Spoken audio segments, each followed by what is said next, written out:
नमस्कार. आज वसुबारस म्हणजेच दिवाळीचा पहिला दिवस. आज आपण गायींची व वासरांची पूजा करतो. वसू म्हणजे गाय व बारस म्हणजे 12वा दिवस. हा सण कार्तिक महिन्याच्या 12व्या दिवशी साजरा केला जातो.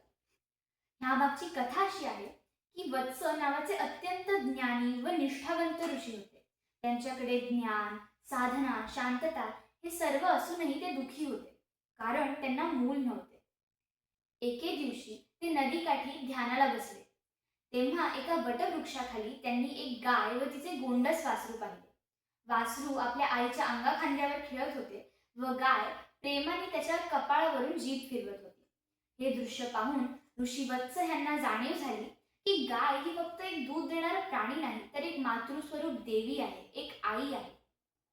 हे दृश्य हे हे पाहिल्यानंतर त्यांनी गायींची सेवा करायला सुरुवात केली व इतर गावकऱ्यांना हे करायचा सल्लाही दिला. त्यांची भक्ती पाहून सर्व देव प्रसन्न झाले व त्यांना एक तेजस्वी व हुशार पुत्र दिला. तेव्हापासून आपण कार्तिक महिन्याच्या 12व्या दिवशी वसुबारस हा सण साजरा करतो. धन्यवाद.